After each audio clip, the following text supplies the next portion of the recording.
Chaos. Woke up at 6 o'clock in the morning, chilling with coffee mugs, me and coffee chugs, talking education all across the nation, pushing boundaries, thinking innovation. Chaos. Hello, everyone. How you doing? Welcome to another episode on Living on the Edge of Chaos podcast.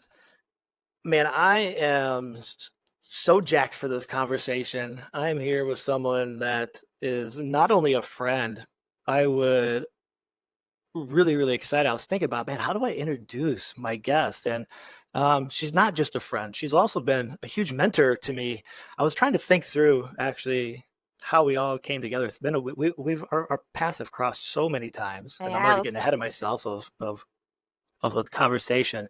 But I just think through of like there are certain people in our lives that our networks allow us to meet new people, and we have touch points where you learn from, you develop relationships, friendships, mentorships, guidance. And this is someone who, man, just her heart is huge, and she continues to do phenomenal work both in and out of the classroom. Speaks the words she does is the words that she's doing with students. And so, man, I'm so excited to get into this conversation. And I'm talking about Vicki Davis, which if you are in education and you haven't heard her name or come across her work, hit pause right now and go look her name up and get on board. But in case maybe you're driving and you can't do that, Vicki, welcome to the show. For those that don't know who are you? What do you do? And what in the world do you have? What in the world do you have going on? So I'm a 23-year classroom teacher. I am your friend, Erin, because I Yes. think you're awesome. Mom of three, two of them have learning differences. I know the government requires us to call them disabilities, but every child can learn. Travel and speaking. I blog at the Cool Cat Teacher blog. So if you look at Vicki Davis, you'll probably find somebody who was a Power Ranger and an actress. It's not me. I'm also not a dog catcher in Arizona. There's another Vicki Davis with that. So look, Cool Cat Teacher, 10-minute teacher podcast. Those are things that where I share the things I do with my awesome students. I have YouTube and all that. So I'm everywhere, Cool Cat Teacher. And I'm just really glad to be here with you, Erin. You know, I think you're awesome and you do a lot of innovative things as well. So I'm always learning from you.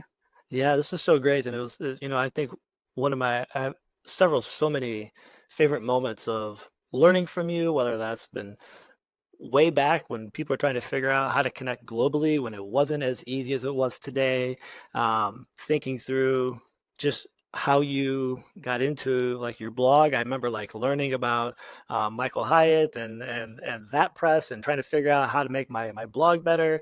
I remember in my very first ISTE experience ever, you were kind enough to sit and have coffee with me one morning when I know at those conferences you were incredibly busy and have 10,000 asks, and you took that time, and I still remember that conversation vividly. And so this is, to me, really exciting.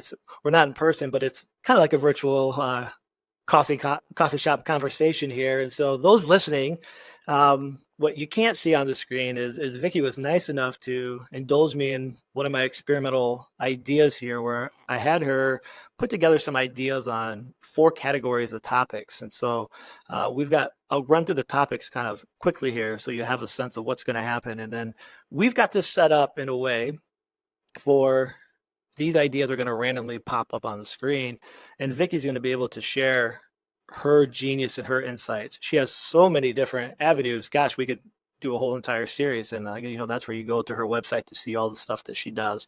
But the categories that we'll be diving into today, which I'm really excited for to hear where she comes from, is ideas that sparked some excitement in her recently, and things that keep her enthusiastic as she's been in education a long time, and we know that teacher fatigue and burnout is an all-time high. So hopefully this here will resonate and give some other people some exciting things to think about as well. Some shifts in perspectives. And so I did glance at these ahead of time. I probably shouldn't, but I had to see what she had. There's some incredible thoughts there of, how do we continue to learn and maybe see things differently. Some just recommendations on the human side of stuff, books and films and TV shows and people that have impacted our lives. And the last is some objects or artifacts that hold special meaning to us. And so we're going to get into those topics here in just a second. But Vicki, I want to ask you first. Talk to me a little bit about your journey. And so, as you can see, I've got Spider-Man here in my background. I always like to ask people their origin story. You have been in education. for quite some time, and you've done so many different things. But one of the things that I respect most about you is you've always kept the pulse of the classroom. And, for all your international speaking and conference and books and ideas and podcasts, like that's really hard balance. And sometimes people have to make that shift to leave the classroom to do that, or you're in the class, but you don't have time to do that. And you've found a way to kind of weave those together. So could you talk a little bit about your journey of what you actually are teaching and doing, and kind of that journey to where you are now? Because I think that's really important for the listeners to have that sense before we get into some of these topics. Well, I got into teaching when my oldest, who is now 28, was in, I guess, around first grade. And I knew he had a learning difference. And I knew that I needed to be at the school so that he could have the technology accommodations that he needed. So I was in my 30s when I got into teaching. It was a second, third career, you could say. I was a stay-at-home mom for a while. I had my own business. I was also in the cell phone business, so I've done a lot of different things before that, but I ended up actually teaching teachers how to use technology for 5 years. So I actually started in adult education and then got into high school. So 23 years of teaching. A couple of years ago, our youngest, we have 3, our youngest is now in college. He's 22. So when I ended up with empty nest and no more kids in the school, I had to re-examine, okay, why am I in the classroom? I'm no longer in the classroom for my own kids because, being in the classroom is hard. There's not anything easy about it. And I just was like, you know what? I'm just not done yet, because it's almost like the opportunity to have not children, but almost more legacy, more children. And it's incredible. The other day, one of my students, who is now a local physical therapist, and was talking to another person who, that person now has a child in my class. There's like almost a little club down here in South Georgia, the people who've had me in their classes. And that's just, it's exciting because they can come up to me and we can continue conversations that we had 10 years ago without missing a beat. And they'll say, oh, we talked about this, Miss Davis, 10 years ago, 15 years ago, and now this has happened. We've talked about biological user interfaces for 23 years and the 4 iterations of the internet. And now it's happened. So they're like, Miss Davis, you talked about biological user interfaces way back, and now there's Neuralink. But we're also able to talk about the ethics, because a big part of what I teach with my students is not only technology. It's, there's that old quote I always give from Ian Malcolm in Jurassic Park, right? We were so excited that we could do it, we never stopped to see if we should do it. And so I believe that my students, I'm passionate about changing the world, not only with podcast and blog, but, we're here today, gone tomorrow. But my students, if wherever they go in whatever field, if they can not only use technology effectively, have an open mind, because one of the first principle I teach them about technology changes, if everybody thinks it's a good idea, you're too late. So I want them to be able to have an open mind, look at the technology. I intentionally introduce them to technology that will make them angry, that they will hate, so that we can talk about it in class and we can get through that visceral response. And then we can get to the other side so they can start saying, because kids do the same thing as adults. It's all evil. It's all bad. And I was reading something, this research about the future of work because of AI from a reputable organization. And I'll put it in quotes because who traveled to the future to get that research? They just making it up. Right. And I think back, and I have to be delicate how I say this, but when locomotives came out and they reached 50 miles an hour, there were doctors that wrote and put in newspapers that men should not let their wives get on trains because it would cause lady parts to fall out of their body. Okay? Like, that's ridiculous. Jeez. But they didn't know because they had not done it before. So we have to understand that everybody's first response to technology is like, ew. Like, why would you even want to do that? And a lot of people are responding that way to artificial intelligence. But also, as I tell my students, I'll ask them, is a car good? And they'll, oh, yeah, a car's good. I was like, no. What if you have a madman who just wants to run people over? Oh, then the car's bad. I'm like, is the car good or bad? No, it's the person who's driving it. So Right. that's the same with artificial intelligence and how we're using it. So anyway, that's a little bit of story, and really actually most of what my passion is. It's about using AI and using technology and using whatever is new wisely, but also I'm very passionate about encouraging teachers to help reach every child, because I was a kid who was picked on in middle school and early high school, and I didn't really have a teacher to be there for me. So I not only want to be that teacher, but I want other teachers to be that teacher. And as a person who was in a really toxic environment for much of my teaching career, I've taught two places, and much of one of the places was a difficult situation. I don't want teachers to feel alone. Like, I want them to be encouraged and helped.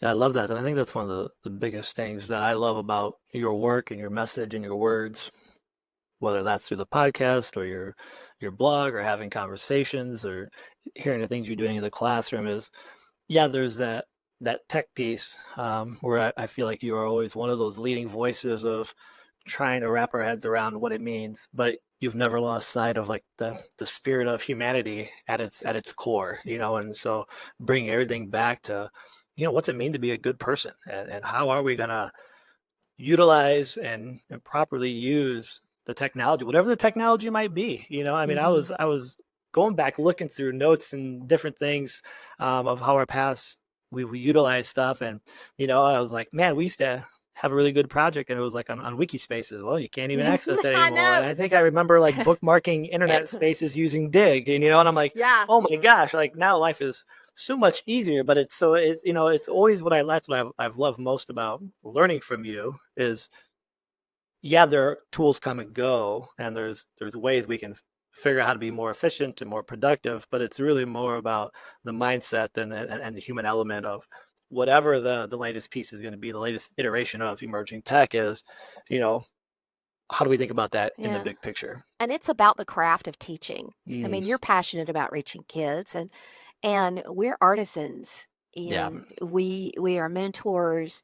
We are hopefully good examples. Sometimes we're bad examples, because none of us are truly good. We all make mistakes. And so sometimes when I mess up, I teach more to my students than when I get it right. Because when I mess up, they can see me apologize. They can see yeah, me ask for forgiveness and work through that. And you know what? It's not easy, because the criticism of us teachers is hard and very often unrealistic. right. And that hurts when you get that kind of criticism. But every time I get it, and I do, I've gotten some this year, um, I come back to it of, okay, am I still in it for these kids? Actually, last year I had a really rough year. I was getting ready to quit. And a precious young man named me his star teacher. Mm, And then he went on to be one of the top 20 something kids in the state of Georgia. And the first speech I had to give when he named me his star teacher, it kind of happened at a surprise, like it's a couple days later. And they wanted me to talk about, why I'm a teacher and all that. And honestly, I could barely get the words out. mm, And I actually haven't told this story to anybody. I could barely get the words out, because I was literally standing up there saying, how can I talk about being a teacher, which I don't know if I could do it anymore, mm, because my heart hurts and I've been so criticized and I'm so hurt and I'm so overloaded. I just don't know if I can do it. But by the time he got to the state, because he was at three different things, he got to state, I felt it again. It was coming back. And it was amazing, because a student kept me in teaching when I thought I couldn't do it anymore. And I just wonder how many teachers out there have. I mean, I'm appreciative for that. It was an intervention and I didn't even know it. I'm just glad I'm still doing it. And but it's still, we have to acknowledge that it's not easy, and you can't, quote, self-care yourself into staying here. It's not that. When you are hurt and people have not kept their promises, or you mess up and you're not giving grace, the grace you give to kids, because I give a lot of grace, or whatever it is, I'm not disgruntled, I'm happy. But we all have those down times. And yeah, particularly when you have life events. My mom passed away in 2020. I had a broken foot. I had to learn to walk again. A lot of things happened all at once. And the life events were as much part of the issue as everything going on at school, because I have great administrators. I'm so fortunate and really happy where I am. But we all go through those phases, even if we are at an amazing school. Right. Right. Yeah. I mean, Yeah. they all kind of cross-pollinate, even if we try to keep them compartmentalized. I mean, it's just the human condition. It's hard to turn on and off. And I think that's something that, especially in education, people expect educators and administrators and coaches to be able to do, and you can't always do that. And just like we need to give grace to students, we need to do the same thing with the adults that are showing up every day trying to be the best version of themselves, which Yeah. I don't think always happens, and I don't think it's always out of like ill intent. I just Yeah. think the day-to-day grind of the pressures of whatever role you're in, we can sometimes lose sight of that. And we got to collectively support one another, and it's more than just, hey, take the weekend to rest. Like that's, those things aren't always the answers either. Yeah. It's more about the system. So, well, Vicki, let's get segue into some of these topics here. I think they're gonna build right into these ideas that you've already shared, and I think they'll also then, knowing a little bit about your backstory, makes these ideas even easier for the listener to connect to and resonate with. So those listening, we have the topics up on the screen. For those, if you're watching the video, obviously you can see it. And so we're going to get into the first slide. I'm going to shuffle these bad boys here. And so our first one is to reflect on a recent shift in your perspective. Oh, so we're going right heavy hitter with acknowledging some shift in mindset. So let's see as the wheel spins here.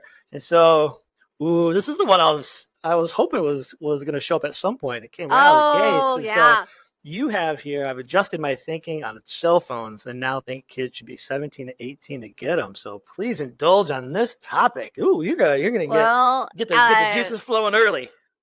Well, first of all, like my school is bring your own device now, so we don't need the cell phones to be able to access the ed tech. So that's the first thing. Second thing is, actually, the student who made me his star teacher last year, Eric, who is now at Georgia Tech, which is where I went to school, a brilliant young man. He had a lot to do with the shift because the essay he wrote for this had to do with cell phones. And he had a great line that I'll never forget in his essay. He said, I think what's wrong with this generation is we need to have relationships. We need to put down our phone and go pick up a friend and take them to lunch. Mm.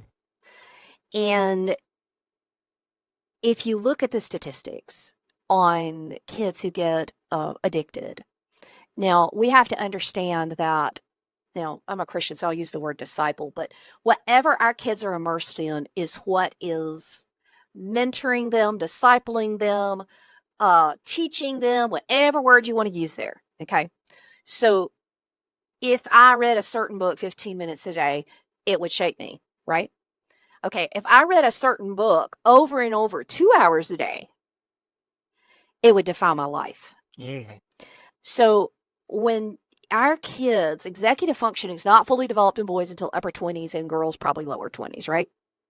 So we have kids who are not capable of understanding the long-term impacts of their behavior. I mean, these are the kids that would eat chocolate ice cream for dinner every night or moose tracks, right? Whatever. They would eat that for dinner every night because they would not understand the long-term impact of that, right?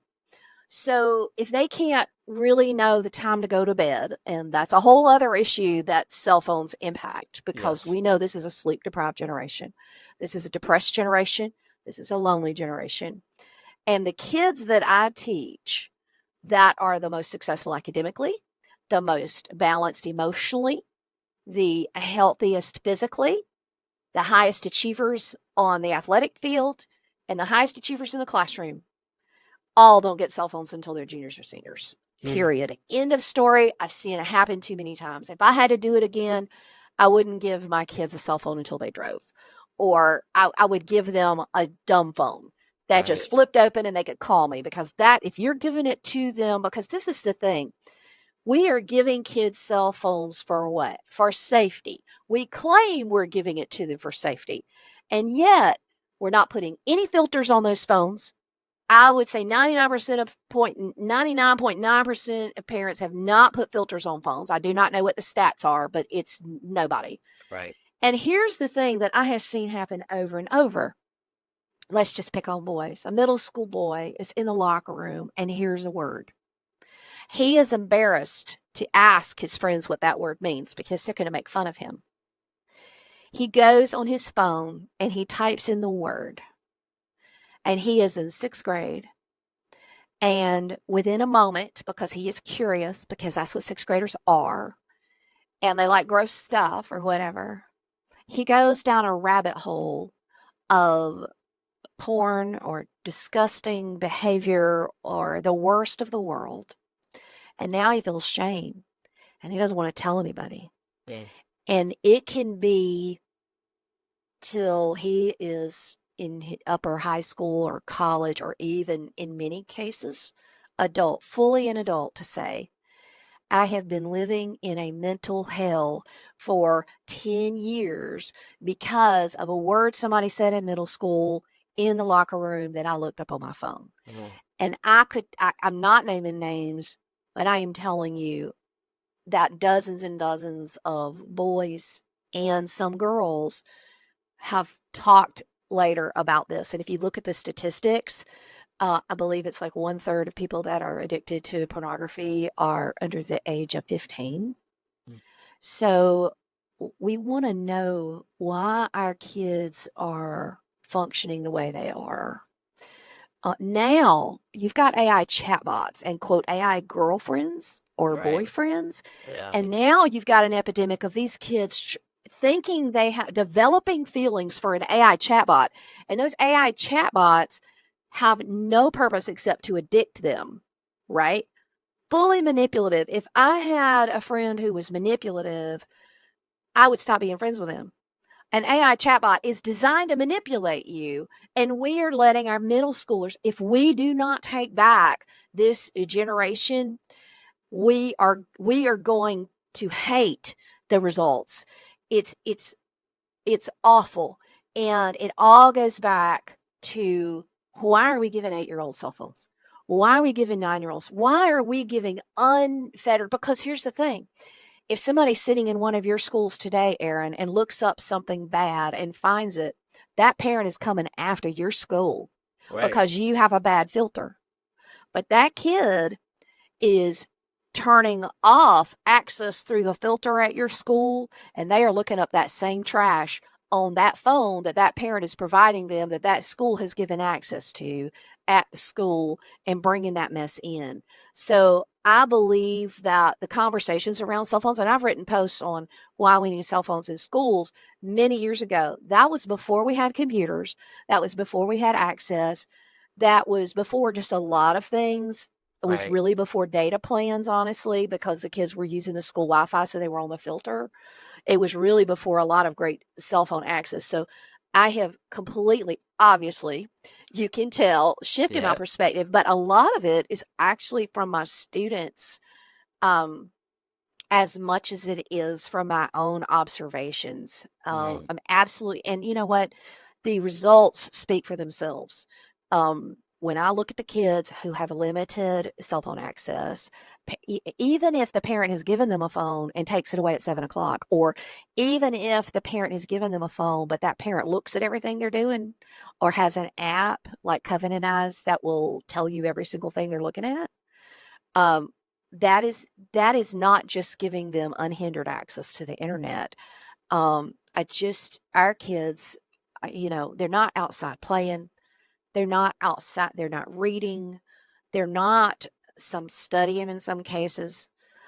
This swipe thing is not educating our kids.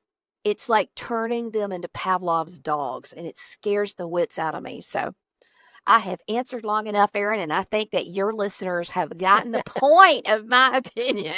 Well, you raise, I mean, it brings up a lot of great things for us to consider. I mean, not just in the education realm, but I think as if we're parents or grandparents, or we have friends who have kids, or whatever, whatever our life situation is. And, as you were talking through that it is that reminder. I mean, I'm thinking even literally like last night, my youngest daughter had to read so many pages. And so I was like, all right, let's go sit together.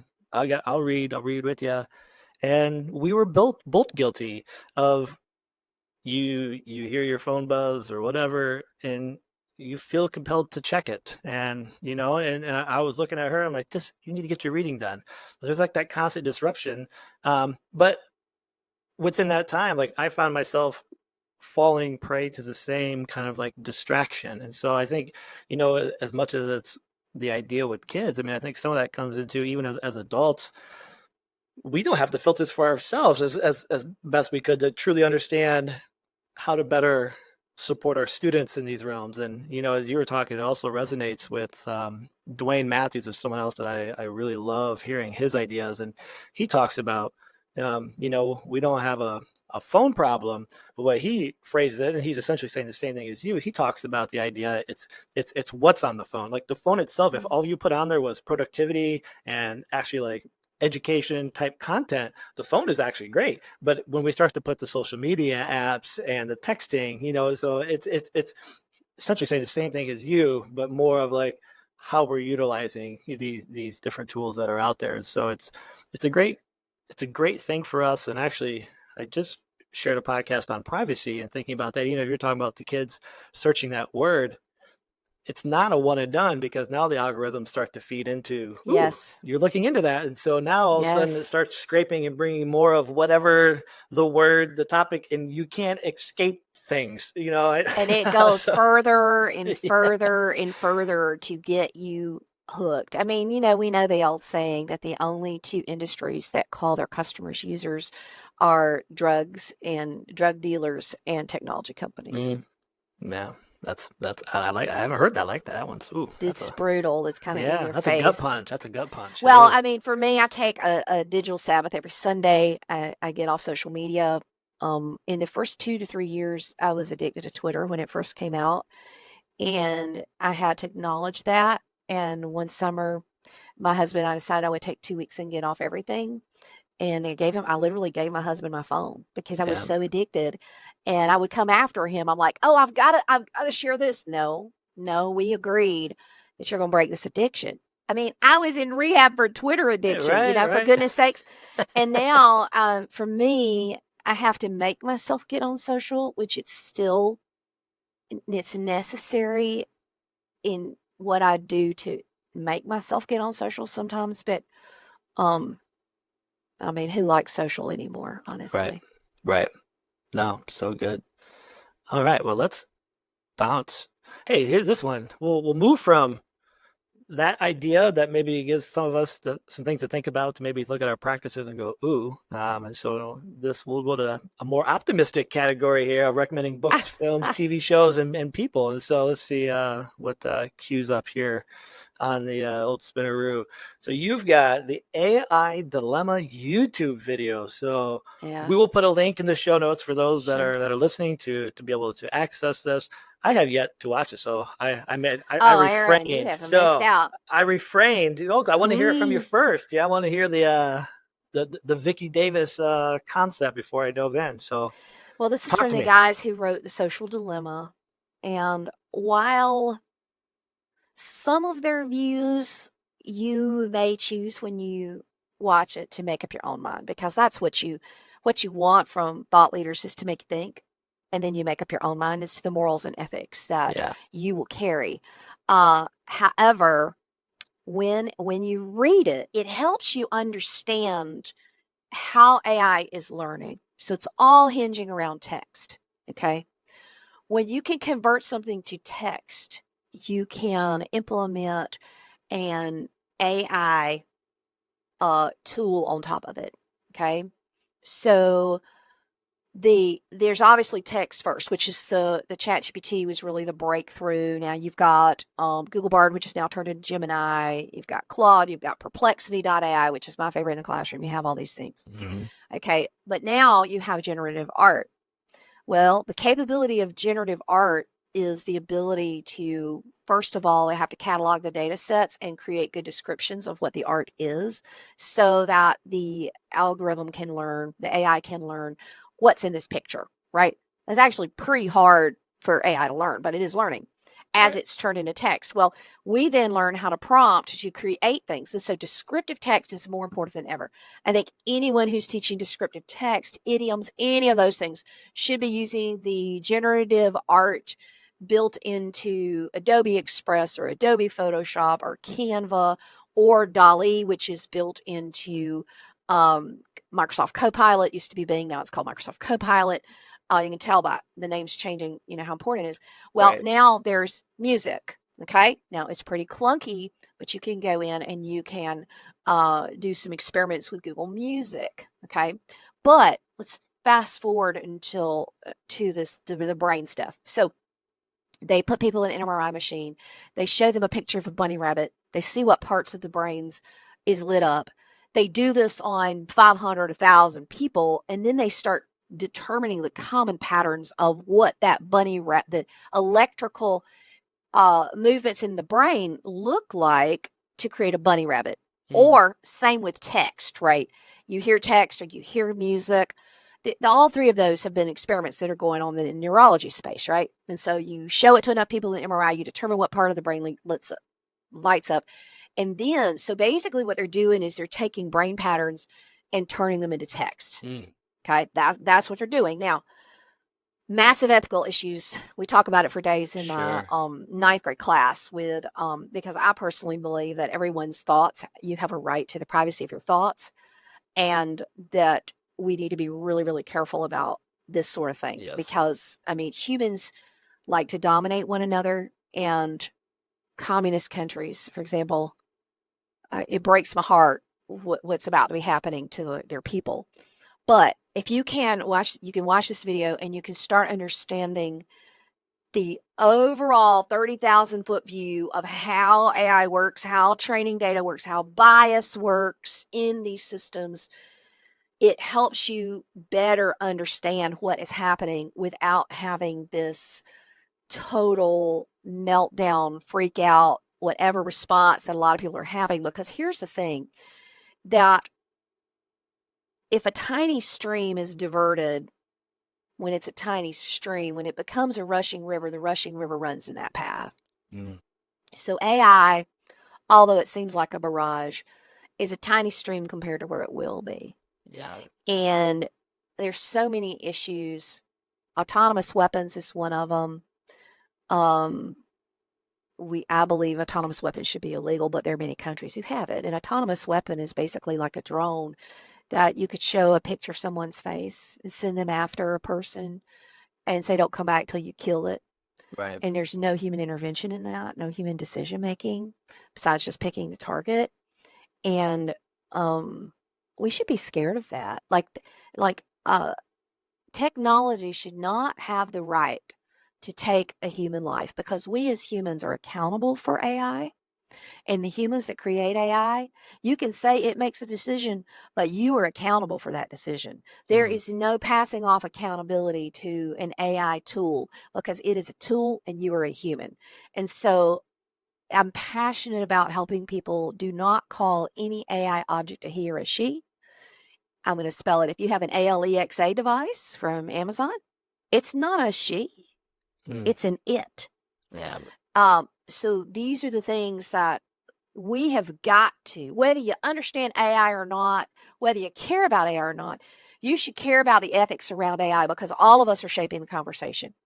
And I believe that the folks in Washington, D.C. do not understand enough, do not have the ethics, and do not have the lack of financial influence from tech companies enough to make the right decisions. It's going to take people educating themselves and saying, okay, this is the line, we should not go past this line in certain areas. And I just don't think enough people are caring. More people are just saying, oh, it's bad, run the other direction. Oh, it's going to take all our jobs.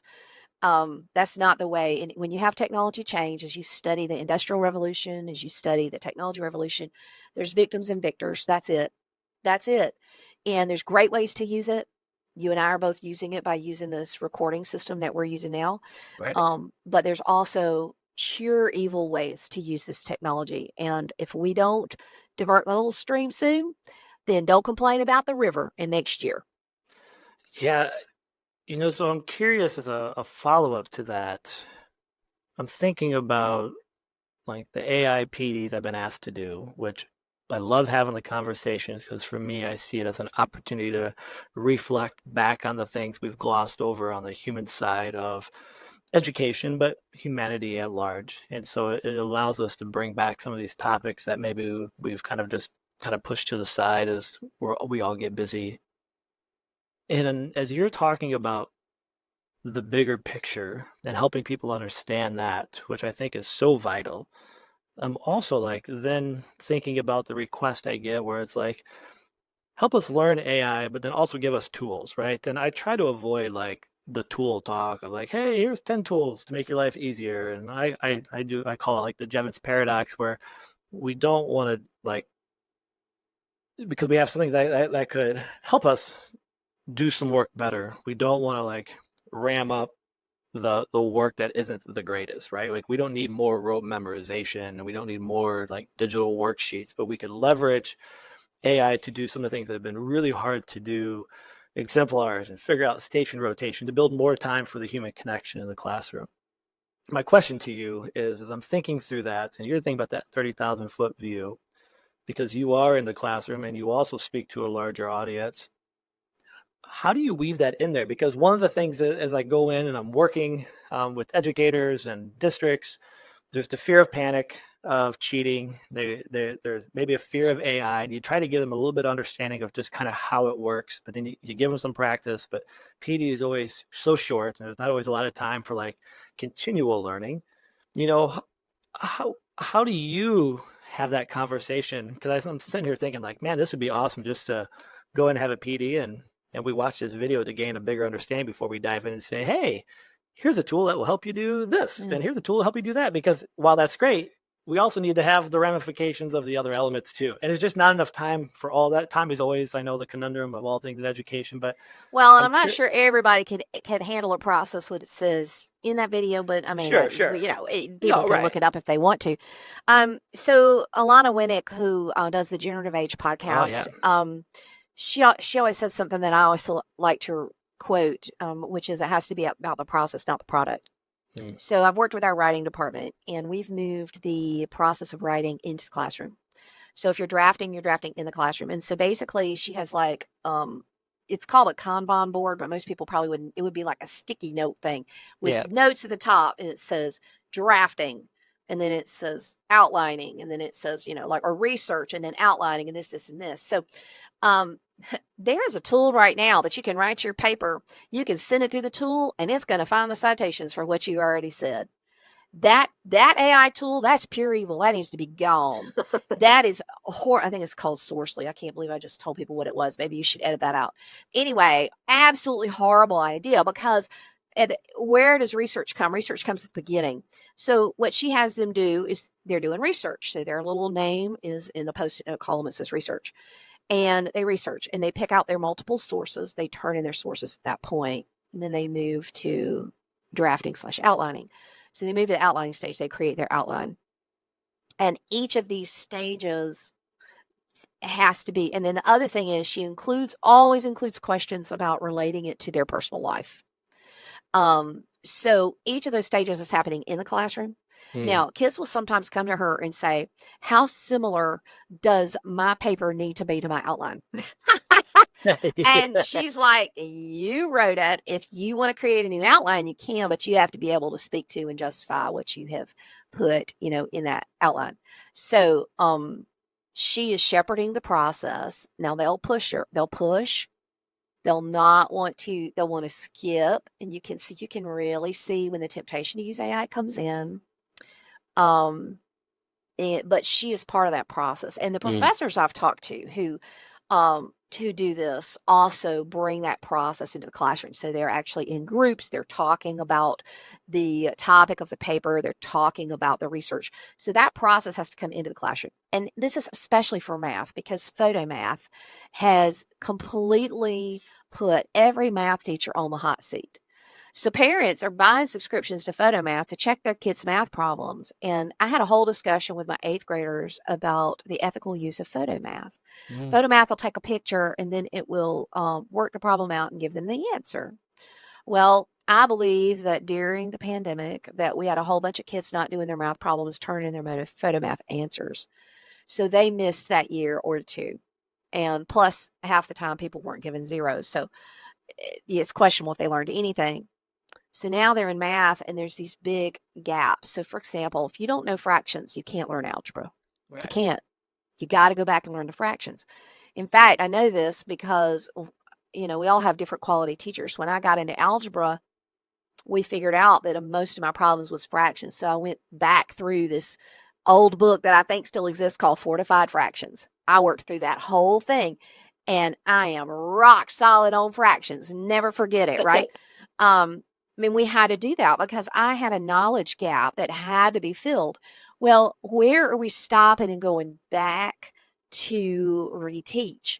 And are we able to reteach? Because there are these massive knowledge gaps. And so what I was talking to my students about, okay, so if you work out the problem and then you check your answer with like photomath and you work to identify where did you make a mistake, that would be great. Now, if photomath or whatever tool would then give you another problem to work so you could see if you could work it right, that would be a good use of AI. Yeah. That you work it until you work it right and you know how to do it. Because just identifying the problem in the process is not enough. You've got to have another problem and another answer to check to see if you have mastered that process. So we have a long way to go in math education if we don't intervene soon. Because see, the ACT basically said that high schools were inflating grades, and I don't believe that high schools are inflating grades. I believe it's the photomath impact because we've lowered the percentage that tests weigh. We've increased the percentage of homework in overall grade. And because of that, and when kids are acing the homework and failing the test, you've got the photomath conundrum. I promise. I Right. promise. Right. Yeah. Yeah. That was so true. Yeah. Just lots of good, more things for us to think about and process. But that's the beauty of, as we do this is to get out and have those, we need to start having the conversations. And that's one of the things is I've been writing and a lot of my podcast stuff's been about AI, but it's really to be this like proactive thing. I'm not here to say must be using it now. It's more like we need to start having these conversations and continue to have the conversations so we have the awareness to know what we don't know. We can't engage in the conversations and the further learning if we don't continue to be aware of things that are happening. And so, well, the problem is we need to be having the conversations with the people who are using AI, which is the kids. yeah. And nobody wants to talk about it. It's like No, somebody was no. like, you talk about photomath in the classroom? I'm like, yeah, because they've all heard of it. I am sorry. I am not telling them so. Well, what's the risk if one person doesn't know? No, they all know about it. Now, their Yep. parents might not let them use it, but they all know about it. I'm not endorsing photomath. In fact, I'm saying that it's dishonest if you're just copying the answers. You're not looking at the process or anything. So, in talking about the ethical use of AI, that it's a tool. And the other thing is I look at my students and I say, can you cheat yourself? Everybody knows you can cheat in class. Can you cheat yourself? And we talk about what it means to cheat themselves. Now, on my podcast, this upcoming, as we're recording this, I have a podcast getting ready to go live with a former NBA player, played in the NBA 7 years, played internationally. And he's got a new book called Power Forward. It's a great book. Dean Tolfson is his name. And when he was 32, he admitted he was illiterate. He went all the way through K-12, all the way through college, didn't graduate from college because he failed most of his classes. When he was 32, he went back to college. He taught himself to read, learned how to read, went to college, graduated from college, and then got his master's. Sports Illustrated did a 5-page spread on him. And when he graduated and told his story from illiteracy to achievement, and it's great on the one side and sad on the other. But you know what? Here's an NBA player saying, most people think the pinnacle of achievement's the NBA. But when I got out of the NBA, I was going to have to flip hamburgers or push a broom. And because I had no education, the epitome of achievement in America should be education. Yeah. And that's where we've got to get to. Yeah. We definitely we'll link that show in if it's live by the time we post it. It will be. That would be a great connection. And I just wrote down the name of that book. I gotta add it to my list of books to read here. Yeah. Well, hey, let's do another. I think maybe we got time for one or two more. I want to make sure I know you put some time into these bad boys. Man, We could talk for days here. All right. Share something that sparked some excitement in you lately. Let's see what this bad boy Let's see what swings this up. one comes up. Ooh, it's your custom GPT you made that Okay. interviews you as you drive to school and helps you create. This is next level AI stuff here for a lot of folks. Okay, so of course everybody's heard of ChatGPT, and you can have the ChatGPT Pro, which is $20 a month. And there is something called a custom GPT that you can custom program. Okay. I have two examples I'll give you. One is a personal example, and one is how I use the custom GPT to give feedback to my students in the classroom. So the first one is I've created a custom GPT, and Erin, you're going to laugh at this. It's my content assistant task helper. It is Cat GPT. Okay, so I've programmed it when I say, "Hey, Cat," to have a certain response. But anyway, so I use Cat GPT as my custom GPT, and I have you can upload PDFs into them. Okay, so I've uploaded some of my stuff. I've uploaded some really good questions I had collected from John Maxwell, Michael Hyatt, those folks. Uploaded questions, so I've uploaded some really good content, and I spent a whole lot of time talking about, who I am as a writer, as a teacher, the things I believe in. A lot of the things I've already shared on this podcast, but a lot more. How I want to write. I want to write in a respectful way. I never want to write in a condescending way. I don't want to come across as arrogant because I'm going to be here today, gone tomorrow. I sometimes can come across as arrogant because I'm a flawed human, right? We all can get very myopic and self-centered, but I don't want to be that. So I want to quote excellent educational research, all that kind of stuff. Some of the philosophies of things I believe, project-based learning, authentic assessment, formative assessment, all these things. So I programmed all that stuff, probably spent an hour or so creating my custom GPT. And then if you put ChatGPT on your phone, there's a voice feature. And so I turn on the voice feature and, say, what do you want to do today? And I'll say, well, right now in my classroom, I am talking about the AI dilemma. I want to write a blog post about the AI dilemma. So I need you to interview me and help me craft and outline in a blog post, right? And so I have 30 minutes drive to school. So I'll go back and forth and I had to teach it to only ask me one question at a time. It's really bad. ChatGPT is really bad about like rapid fire 5 questions and then you don't get to answer any. Okay, so I'll drive and I'll say something and then it'll say, okay, what do you think about this? Or how is this real world? And it's asking me questions based upon what I have said I want to be and how I want to be in the article, right? So then when I get to school or whatever, I'll bring it up and I'll start typing. I'll turn off the voice and I'll type into it. And I'll say, I would like an outline of what I have said for a blog post. And under each bullet point, I want you to direct quote me on what I said about that bullet point. Okay. So what I have is basically an outline of what I've said and all the words that Vicki Davis would write. Okay. So a good assistant is going to be really careful about inserting what the assistant's knowledge is, particularly if that assistant doesn't have a knowledge base. Imagine Einstein's assistant if he had one. Einstein is Einstein. Whatever Einstein writes needs to be what he writes. That assistant has no right to put anything in Einstein's paper except just to help Einstein craft the paper. So that is how I'm treating that custom GPT.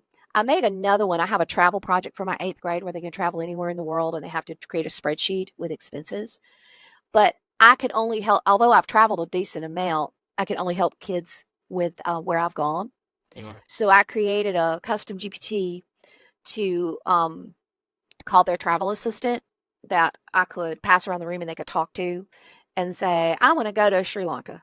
And I programmed it to give age appropriate suggestions. So no bars, no adult entertainment, nothing like that to my 8th graders and, try to focus on like natural phenomenon, getting outside, good rest, all that kind of stuff. And so the kids could actually talk to it and pass it around the room. The nice thing about doing that is I could turn off voice and see everything that was asked my students and everything. Because one thing I believe about AI is it should be supervised. Just as I would supervise a paraprofessional, I would supervise AI, and I have to be able to supervise AI. So if my students ever use AI, they have to include a link to it. So that just gives you 2 examples of custom GPTs. I have quite a few more that I use. I have one I've programmed that I use in my AP Computer Science Principles class that I uploaded the 280 something page book from the College Board that has all the standards and supports the AP Computer Science Principles course. And I rely on that thing daily. I will say, my students are having trouble with undecidable problems using the standards in the book. I need you to help me craft, and I'll paste in an example. This is an example problem for the College Board. Or I will upload the PDF from the College Board for whatever, right? And I'll say, this is what they tested. They didn't test well. I need similar problems to this to help me teach undecidable problems that will meet the standards according to, the book you have. And it will help me. And it saves me so much time. It is ridiculous. Or my kid has done something crazy in their code in Python. And I think they've used AI and not cited it.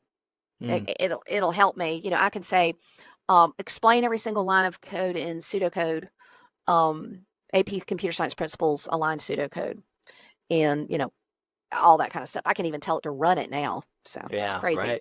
Yeah. No, those are some fantastic use cases. I know I've been trying to figure out my own custom GPT of me as well, and I haven't been successful yet, but I've been trying to figure out a way to export all my blog posts like into like PDFs where I could load it in.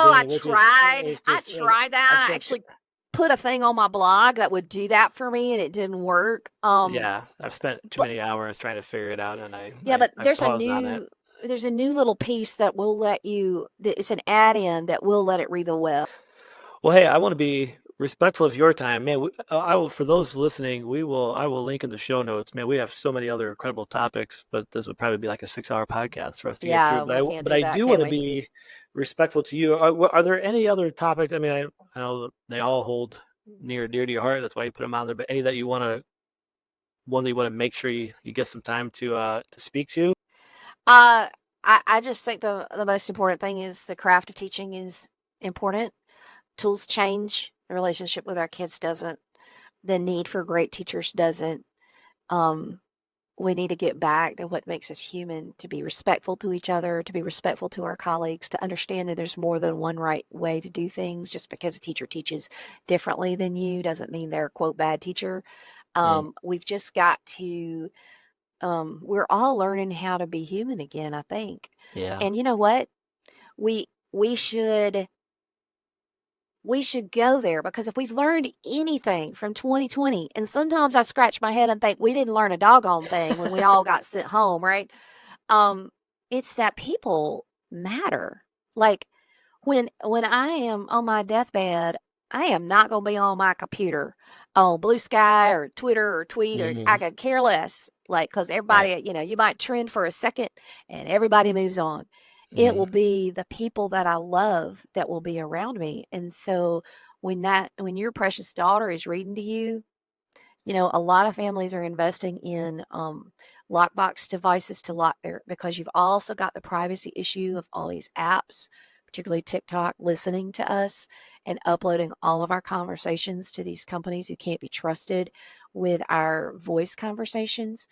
And so we have got to take back our lives from technology, and we use it, and don't let it use you. Man, I love that. It's so good. And, maybe that's the great piece of advice. But, gosh, man, just so many, I got so many notes scribbled down. I gotta go and do some deep reflecting here after talking with you. But see, one thing about you is since I've known you've always kept a list of books to read. I think that's a habit of an excellent person. I think looking stuff up, checking things out, because we've all got, there's a great, going through my notes from a course by John Maxwell called the 15 Invaluable Laws of Growth. Growth doesn't happen by accident. Growth is intentional. And we are capable of growing mentally, intellectually, spiritually, physically until we die, right? And so we've got to make decisions to grow and to learn and not only learn about things like John Maxwell said, but also learn about our students, because when you learn about your students, that opens the door to them learning. So I think teaching is a noble calling. And I just hope and pray we get more great teachers, because that's what it's going to take to turn around our world, is we need some great teachers. Yeah, I love that. So true. Vicki, this has been so great. As we bring this to a close, I've been asking all the guests recently one last question, and then we'll remind everybody where they can find all your work. I know we referenced that at the beginning of the show, but I've been asking everybody, what's one of the greatest pieces of advice you've ever received? It would be my late beloved pastor, Pastor Michael Catt, and he said that you become that when you take a class, you don't take a class, you take a person. And that's what changes your life. And I think back, and I want to give a shout out to David Warlick, because he started so many of us in our journeys. And all those years ago in 2005, I'm so grateful that he took a minute to talk to somebody who is just a teacher. Because it changed my whole life. And so for me, you cannot sometimes choose what your school has become. Okay. The people who are next to you, you can end up in a toxic school.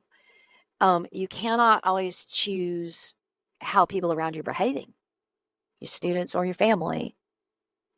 But you can choose who you surround yourself with the books you read and the audible books you listen to and the podcasts you listen to. You have a choice how you respond. And here's the thing. If somebody doesn't break the cycle of whether it's unkindness or arguing or clamoring or disrespect or whatever, then who's going to do it? And I want to be the kind of person that I want to be the first one to say hey to you when you walk in the school, Erin. I want to be the one so every day I try to send one text message of encouragement to some random person that I know in my life. And just like whoever's on my mind, pray about it, whoever's on my mind, send them a text about, and this came from John Acuff in his book. This is my current book right now. It's a fantastic book called All It Takes Is a Goal. Yeah. And so you can see that all these things are on my desk. But anyway, and he's the one who suggested that. And he said something that is true, because I've been doing this for a while now, is nobody's ever said, that was the worst thing you ever said to me. Everybody always says, you made my day. I really needed that. Our world is desperate for encouragement.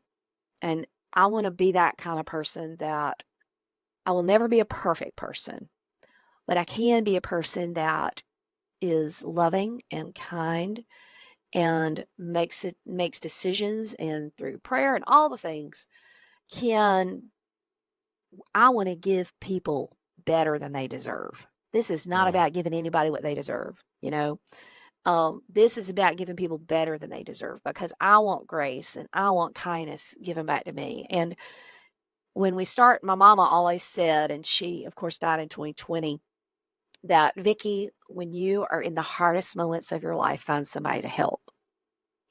Because if you want to be miserable, be self-centered. But if you want to find fulfillment and meaning in your purpose in life, find somebody hurting and serve them, whether it's somebody hungry, whatever it is. And it has always, always served me well. So I guess I just gave you 2 or 3 pieces of advice. It's awesome. It's oh, so well, good. You got a bonus Yeah, or two. I did. It's so good. Well, thank you for this conversation. Truly, from my heart. I mean, I'm sitting here thinking, man, every time I talk to you, I feel like I walk away a better person. I walk away with new ideas to push my thinking in good directions and to recalibrate some things. And so this is, man, truly an honor to have this opportunity to chat with you and to dive deep into some topics. And so I just want to thank you for taking time to talk with me today, and to share your story and to share your ideas. I mean, this is how we get better. I think it's the core message of so much of what you do, right? We have to be able to do this, engage in conversation and share ideas and learn from one another, through the good, bad, and indifferent. So I really, really appreciate this opportunity to dive deep into some of these topics. And I know you referenced it at the beginning. It'll be linked in the show notes. But if people want to continue to learn about you, which there's no doubt in my mind, if they haven't already after listening to this, they're going to want to, where is the best place for them to find your work, your podcast, all the stuff you got going on? CoolCatTeacher.com. The podcast is at CoolCatTeacher.com/podcast, or you can just look up the 10-Minute Teacher everywhere you listen to podcasts. Have a newsletter.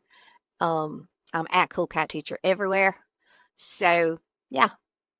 I just appreciate you asking me these really good questions. You've made me think about some things, and actually a lot of what I've shared with you, Aaron, I've never shared anywhere else. So I'm like, well, hey, wow, these awesome. are great questions. I appreciate the opportunity. And anybody who's listened to this far, if you want to email me, it's Vicki, VICKI, at coolcatteacher.com. That's your little bonus for listening this long. Thanks, Aaron. Yes. Well, absolutely. The pleasure's all mine. And thank you so much for this phenomenal conversation. Chaos. Woke up at 6 o'clock in the morning, chilling with coffee mugs, me and coffee chugs, talking education all across the nation, pushing boundaries, thinking innovation. Chaos.